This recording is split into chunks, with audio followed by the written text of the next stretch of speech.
आध्यात्मिक चर्चा में आपका स्वागत है। हम भोग पदार्थ संबंधी चर्चा कर रहे थे। भोग पदार्थों से उपलब्ध होने वाले विषय सुख के लालसा के कारण मनुष्य संसार से बंधा रहता है। यह जो 5 प्रकार के विषयों से मिलने वाला क्षणिक सुख है, यही सांसारिक आकर्षण है। इसको पार किए बिना परमात्मा की ओर जाना संभव नहीं है। और सांसारिक आकर्षण दूर होता है वैराग्य से। वैराग्य यानी राग का अभाव, राग का ना होना। राग क्या है? जब हम किसी भी चीज या मनुष्य आदि प्राणी से सुख अनुभव करते हैं तो हमारे मन में उस चीज या मनुष्य आदि प्राणी के प्रति एक प्रीति भाव उत्पन्न हो जाता है, जिसके कारण हमारा मन उससे चिपकता है। वही राग है। और विवेक से वैराग्य होता है।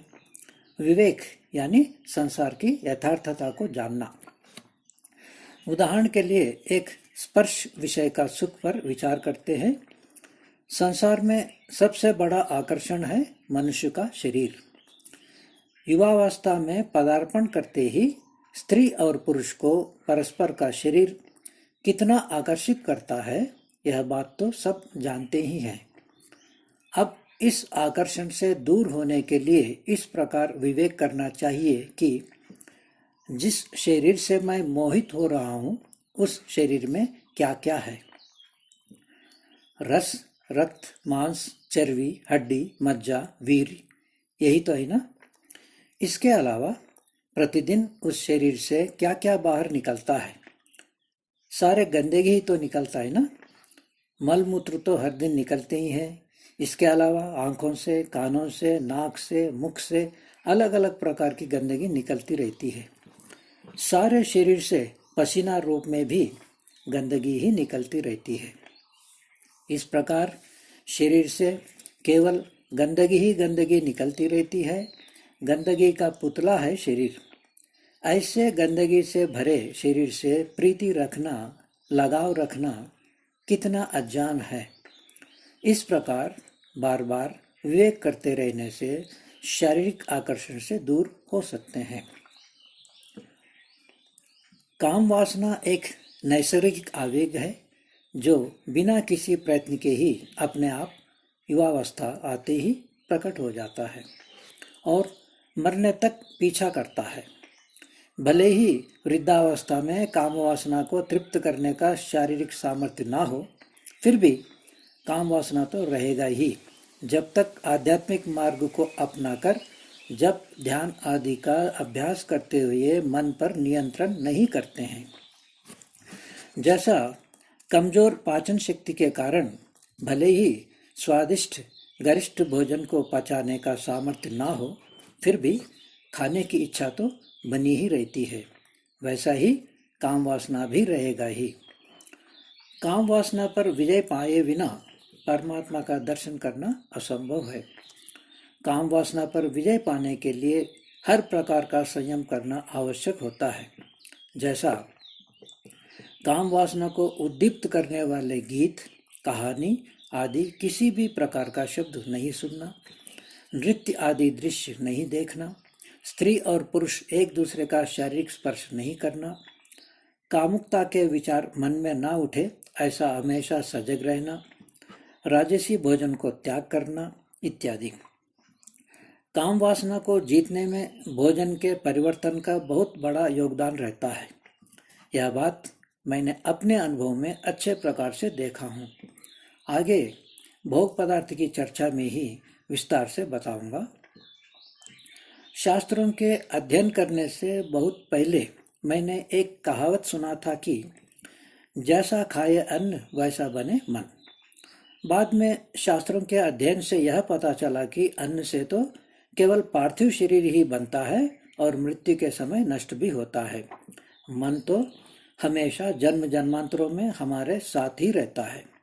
केवल संसार के प्रलय काल में प्रकृति में विलीन हो जाता है, फिर संसार की सृष्टि के समय प्रकट होता है। फिर कहावत में जो अन्न से मन के बनने की बात कही गई है उस पर विचार करने से यह समझ में आया कि बनना शब्द दो अर्थों में प्रयोग होता है। एक प्रचलित अर्थ उत्पन्न होना है और दूसरा स्थिति का बदलाव होना है। जैसा ईंट सीमेंट आदि से घर का निर्माण करते हैं तो तब कहा जाता है कि घर बन गया, यानी उत्पन्न हुआ, अस्तित्व में आ गया है। फिर बाद में कुछ समय के बाद उस घर को रंग रोगन से सजाते हैं तो कहा जाता है कि घर अब अच्छा बन गया है, यानी पहले की अपेक्षा अब अच्छी स्थिति में आ गया है। इसी प्रकार खाया हुआ अन्न पहले शरीर पर प्रभाव डालता है, फिर शरीर से चिपके रहने के कारण मन भी प्रभावित होता है। जैसा बच्चे के साथ तादात्म्य होने के कारण बच्चे की स्थिति माँ को प्रभावित करती है। बच्चा सुखी है तो माँ सुखी, बच्चा दुखी है तो माँ भी दुखी होती है। यानी बच्चे की स्थिति के अनुसार माँ की स्थिति बदलती रहती है। इसी प्रकार अन्न से पहले शारीरिक स्थिति बदलती है, फिर शरीर के साथ चिपकाव के कारण मन की स्थिति भी बदलती है। शरीर स्वस्थ है तो मन प्रसन्न, और शरीर रोगग्रस्त है तब मन उदास हो जाता है। इस प्रकार जैसा अन्न खाते हैं वैसा मन बनता जाता है, यानी मन की स्थिति बदलती जाती है। इसलिए विवेक पूर्वक भोजन का चयन होना चाहिए। भोजन पर नियंत्रण के बिना काम वासना पर नियंत्रण नहीं हो सकता है। रसनेन्द्रिय और जननेन्द्रिय दोनों का परस्पर घनिष्ठ संबंध है। रसनेन्द्रिय जिस प्रकार के रस का ग्रहण करता है उसी प्रकार का प्रभाव जननेन्द्रिय पर पड़ता है। इसीलिए साधक लोग राजसी और तामसी भोजन को त्याग करके सात्विक भोजन को अपनाते हैं। संसार सागर को तरने का मतलब यही है कि यह जो सांसारिक सुख का आकर्षण है इसको पार करना है, आकर्षण से परे होना है।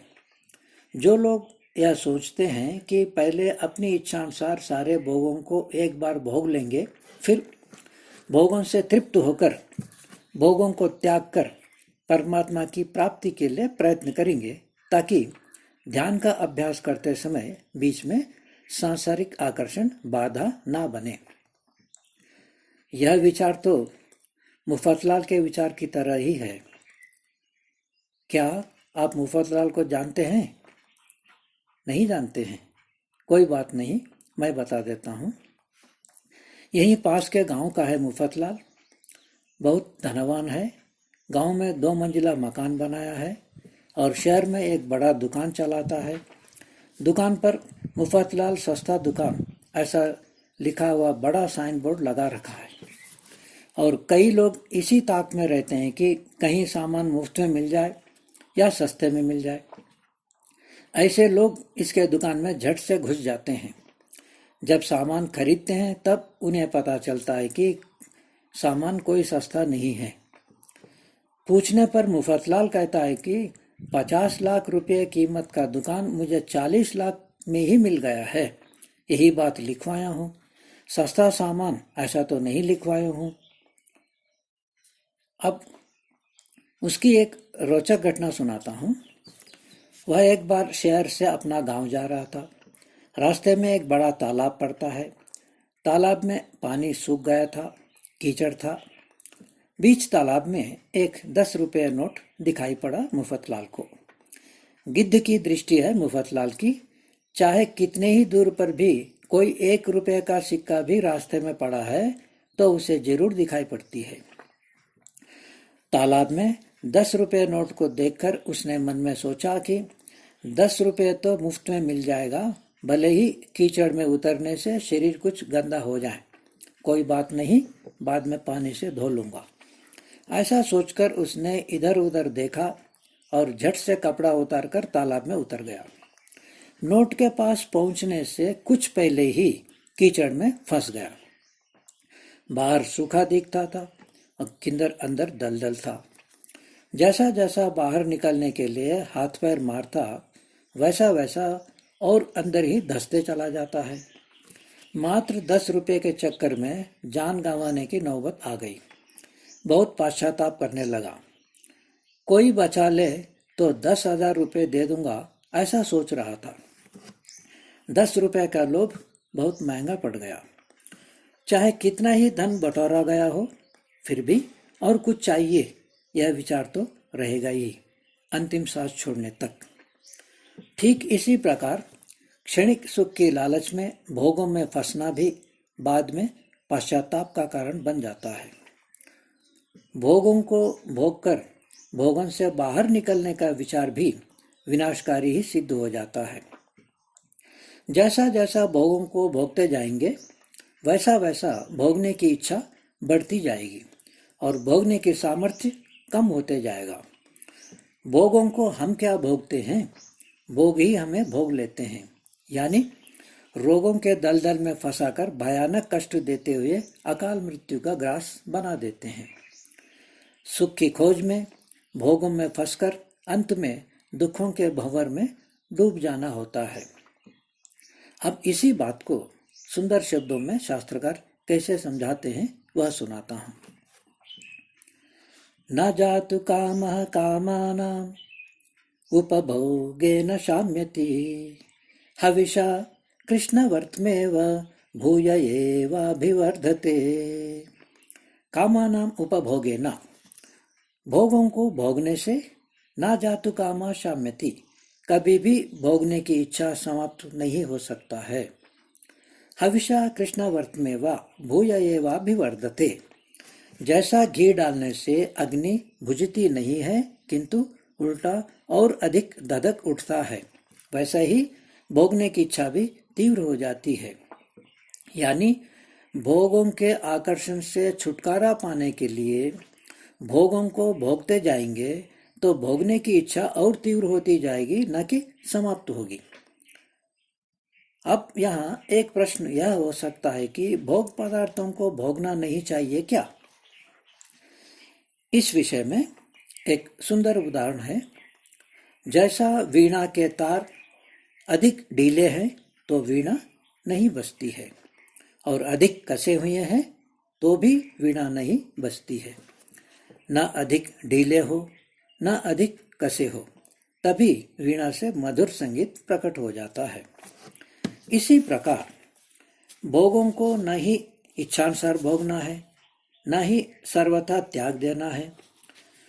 जीवन निर्वाह के लिए जितना आवश्यक है उतने ही भोगों को संयमित रूप से उपयोग में लेना है, तभी जीवन की वीणा से मधुर संगीत प्रकट होता है। वैसे तो भोग पदार्थ 5 प्रकार के होने पर भी उनमें से रस विषय वाले भोग पदार्थ यानी खाने पीने चीज महत्वपूर्ण है। एक रसनेंद्रिय पर विजय पा लेते हैं तो शेष 4 इंद्रियों पर विजय पाना आसान हो जाता है। अतः आज इन्हीं के बारे में चर्चा करते हैं। भोजन हमें जिंदा रखता है और मारता भी है। संयम से खाया हुआ भोजन हमें जिंदा रखता है और असंयम से खाया हुआ भोजन हमें मारता है। कैसे मारता है, उदाहरण के लिए 2 घटनाएं सुनाता हूँ। लगभग 15 साल पहले एक परिचित व्यक्ति बीमार हो गया था। अनेक डॉक्टरों से इलाज करवाया, बहुत धन खर्च हुआ, किंतु स्वस्थ नहीं हो पाया। एक बार मुझसे मिलने पर मैंने उससे कहा कि सारी दवाइयां बंद करके एक बार प्राकृतिक चिकित्सालय जाएं तो अवश्य स्वास्थ्य लाभ हो सकता है। कुछ दिन के बाद एक बार रास्ते में वह व्यक्ति फिर मिला था। उसकी शारीरिक स्थिति और दयनीय थी। मैंने पूछा कि प्राकृतिक चिकित्सालय नहीं गया क्या? उसने कहा कि वहाँ तो भूखा मारते हैं जी। शायद किसी से सुना होगा कि वहाँ उपवास करवाते हैं या बहुत कम भोजन देते हैं। मैंने मन में सोचा कि शायद अब गाड़ी अधिक दिन चलने वाला नहीं दिखता है। ऐसा ही हुआ है। कुछ समय के बाद उसकी मृत्यु हो गई। उम्र लगभग 55 होगा। यदि एक बार प्राकृतिक चिकित्सा करवाता और संयम से भोजन करता तो अवश्य और 20-30 साल आराम से जीता था। असंयमित भोजन के कारण अकाल मृत्यु का ग्रास बन गया। उपवास करना और संयम से भोजन करना अनेक लोगों को बहुत कठिन काम लगता है। एक और घटना सुनाता हूँ। यह भी लगभग उतनी ही पुरानी है। एक लाला विदेश में व्यापार करके अच्छा धन कमाकर यहाँ लौट आया। फिर संन्यास दीक्षा लेकर सन्यासी वेश धारण किया। एक संस्कृत विद्यालय चलाने की इच्छा से पहाड़ों में एकांत स्थान पर जमीन खरीदकर एक विशाल भवन का निर्माण आरंभ किया। संभवतः 2 या 3 मंजिल का था भवन। सारे भवन में संगमरमर मार्बल स्टोन बिछा रहा था। करोड़ों रुपए खर्च कर रहा था। विद्यालय के लिए एक आचार्य की खोज करते हुए मेरे पास आया था। एकांत स्थान मुझे बहुत प्रिय लगता है, इसलिए स्थान देखने के लिए मैं लाला के साथ गया। लाला की निजी गाड़ी थी और स्वयं ही चलाता था। पहले ऋषिकेश लाला के निवास स्थान पर गए दोनों। वहाँ 1-2 दिन रुके। कुछ काम था लाला का। सायंकाल बगल में रहने वाले 2 मंजिले मकान के छत पर कुछ बच्चे गेंद से खेल रहे थे। एक बार गेंद आकर लाला के आंगन में गिरा। उसे उठाकर लाला ने छत की ओर फेंका, किंतु गेंद छत तक नहीं पहुंच पाया। वापस आकर आंगन में ही गिरा। दोबारा 1 या 2 बार प्रयत्न किया, किंतु सफलता नहीं मिली। हरि की इच्छा नहीं है, ऐसा कहते हुए लाला गेंद को आंगन के एक कोने में डाल दिया। परमात्मा के लिए लाला हरि शब्द का प्रयोग करता था।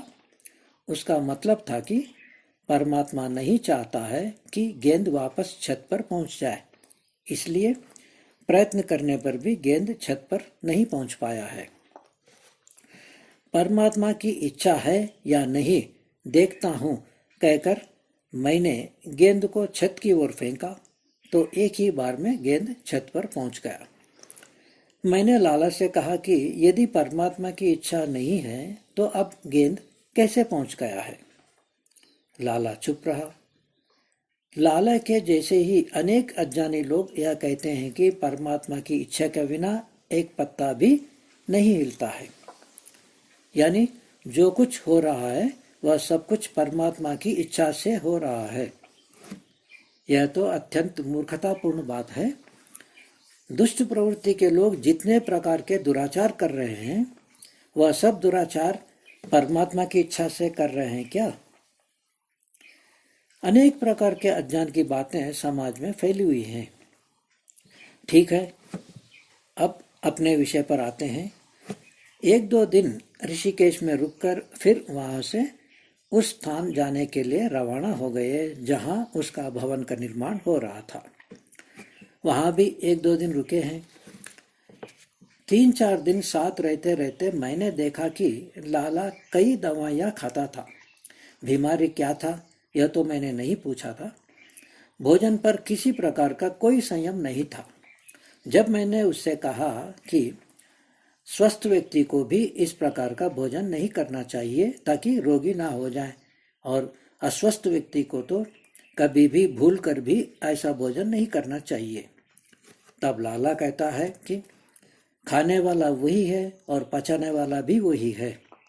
यानी हम ना खाते हैं ना पचाते हैं, खाने वाला भी पचाने वाला भी परमात्मा ही है। लाला योगीराज श्री कृष्ण जी को परमात्मा का ही अवतार मानता है और गीता में कृष्ण जी कहते हैं कि अहम वैश्वानरो भूत्वा प्राणिनां देहमाश्रितः प्राणापान समायुक्तः पचाम्यन्नं चतुर्विधम्। अहम वैश्वानरो भूत्वा, मैं ही जाठराग्नि बनकर प्राणिनाम देहमाश्रितः, प्राणियों के शरीर में रहते हुए प्राणापान समायुक्तः पचाम्यन्नं चतुर्विधम्, प्राण और अपान के साथ मिलकर 4 प्रकार के अन्न को पचाता हूँ। 4 प्रकार के अन्न ये हैं कि भक्ष, पेय, लेह और चोष। पहला भक्ष वह है जो चबा के खाया जाता है, जैसा रोटी, चावल आदि। दूसरा पेय वह है जो पिया जाता है, जैसा दूध, फल का रस आदि। तीसरा लेही वह है जो चाटा जाता है, जैसा शहद आदि। और चौथा चोष्य वह है जो चूसा जाता है, जैसा आम आदि। जो कुछ खाद्य पदार्थ पेट में जाता है वह इन्हीं 4 प्रकार से जाता है। मैंने मन में सोचा कि यदि परमात्मा पचाएगा, ऐसा भरोसा करके ऐसा ही खाता जाएगा, शायद लाला जल्दी ही आगे की यात्रा के लिए रवाना हो जाएगा। ऐसा ही हुआ। 2-3 साल में ही चल बसा है। यदि संयम से खाता पीता तो निश्चित ही और 20-30 साल आराम से जीता था। अज्ञान के कारण या स्वाद के कारण इच्छानुसार खाते गया और अकाल मृत्यु का ग्रास बन गया। इस प्रकार असंयम से खाने के कारण मरने वाले बहुत होते हैं। मेरा अनुमान है कि 90% लोग गलत खान पान के कारण ही अकाल मृत्यु को प्राप्त करते हैं। 5% लोग प्राकृतिक आपदा या वाहन दुर्घटना आदि से मरते हैं। यानी 95% लोग मरते नहीं, किंतु गलत खान पान और दुर्घटनावश मारे जाते हैं। केवल 5% लोग ही मरते हैं, यानी स्वाभाविक मृत्यु होती है। मरते समय किसी भी रोग से पीड़ित नहीं रहते हैं। बिना किसी से सेवा करवाए अपना काम अपने आप करते हुए शुभ मृत्यु को प्राप्त करते हैं। धन्य है ऐसे लोग जो जीवन जीने की कला में पारंगत हैं। हम कितना लंबा जीवन जीते हैं यह बात महत्वपूर्ण नहीं होती है, किंतु कितना स्वस्थ जीवन जिए हैं, जीवन को कितना सार्थक बनाए हैं, यह बात महत्वपूर्ण होती है। अब आज की चर्चा को यहीं विराम देते हैं, फिर मिलेंगे अगली चर्चा में। अंत में सबके लिए मंगल कामना करते हैं। सर्वे भवन्तु सुखिनः, सर्वे सन्तु निरामया, सर्वे भद्राणि पश्यन्तु, मा कश्चित् दुःखभाग् भवेत्। सर्वे भवन्तु सुखिनः, सभी सुखी रहें। सर्वे सन्तु निरामयाः, सभी निरोग रहें। सर्वे भद्राणि पश्यन्तु, सबका कल्याण हो। माँ कश्चित् दुःख भाग भवेत्, कोई दुखी ना हो। ओम शांति शांति शांति।